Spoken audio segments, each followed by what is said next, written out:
దేవుని నామమునకు మహిమ కలుగును గాక. మీ అందరికీ ప్రభు అయిన యేసుక్రీస్తు వారి నామములో నా ప్రత్యేకమైన వందనాలు తెలియజేస్తున్నాను. దేవుని మహాకృపను బట్టి మీరంతా క్షేమంగా ఆత్మీయంగా దేవునిలో ఎదుగుతున్నారని బలపడుతున్నారని ఆశపడుతున్నాను. ఈ ప్రత్యేకమైన సమయంలో మిమ్మల్ని అందరిని ఆత్మీయంగా బలపరచాలని ప్రియులారా ఈరోజు ఈ యొక్క వీడియో చేయడం జరిగింది. దయచేసి చివరి వరకు వినండి, ఆత్మీయమైన దీవెనలు పొందుకోండి. దేవుడి యొక్క వాక్యం నుంచి ఒక నిమిషం మీకు తెలియజేయాలని ఆశపడుతున్నాను. యేసుక్రీస్తు ప్రభువారు ప్రస్తుతం మనం నడుస్తున్న అనగా ఈ యొక్క లాస్ట్ వీక్ అనగా ఈస్టర్కు ముందు మట్లాది వారం నుంచి ఈస్టర్ వరకు జరిగే దాన్ని హోలీ వీక్ పవిత్రమైన వారంగా అనేక మంది ప్రార్థిస్తారు. అయితే ఈ ప్రత్యేకమైన దినాన హోలీ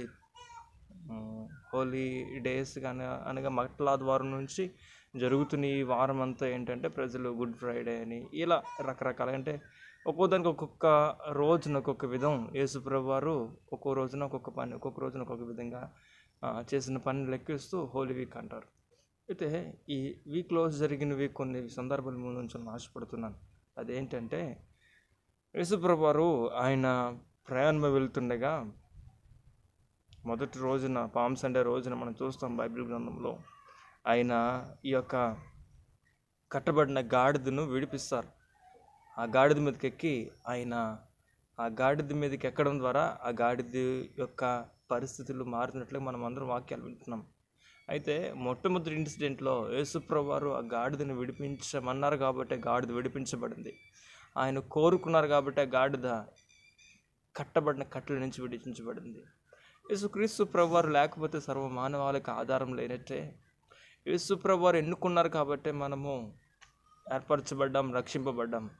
వాక్యం చెప్పినట్లుగా ఆయన మొదట మనల్ని ప్రేమించారు, తర్వాతే మనం ఆయన ఎదుగు వచ్చాం. ఇక రెండు కాబట్టి దేవుని సన్నిధిలో దేవుని కృపలో మనం అందరం ఎలా ఉన్నామంటే దేవుని చేత ఎన్నుకొనబడిన వారం, ఆయన చేత విడిపింపబడ్డాం. సాతాను యొక్క సంకల నుంచి ఆయన విడిపించి ఆయన మనలోనే నివాసం చేస్తున్నారు.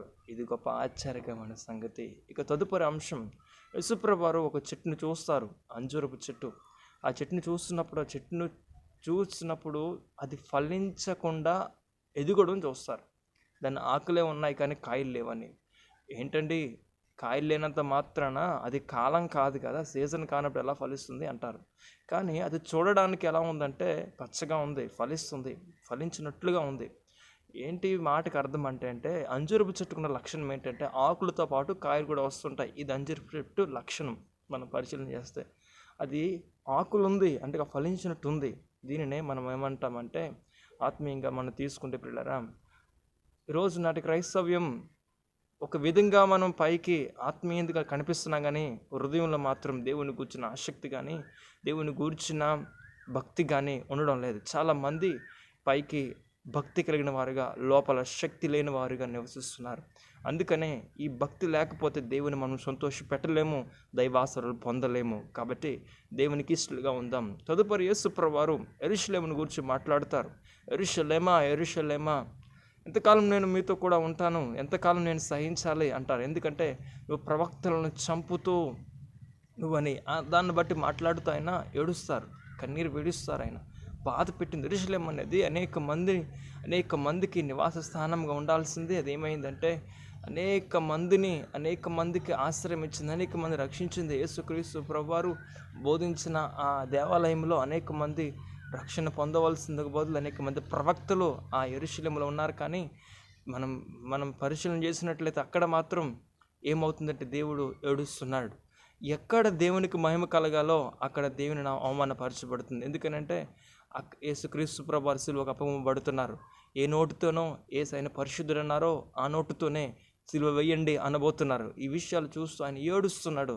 ఈరోజు మనల్ని చూసి దేవుడు సంతోషించాలి కానీ బాధపడకూడదు పిల్లరా. మన ఆత్మీయ జీవితాన్ని బట్టి ఎల్లప్పుడూ మనము దేవుని సంతోషపరిచే వారం ఉండాలి. ఏంటి అంటే ఒకటి, నోటితోనే స్తోత్రం చెప్తున్నాం, ఆ నోటితోనే మనము ఈ లోకానుసారం మన భాషలో మాట్లాడుతున్నాం. మూడు విషయాలు మనం పరిశీలన చేసినట్లయితే దేవునికి నమ్మకమైన వారుగా ఎల్లప్పుడూ దేవుని సంతోషపరిచే వారుగా ఉందాం. దేవుడు మనల్ని దీవించి ఆశీర్వదించును గాక. ఆమేన్. Praise the lord.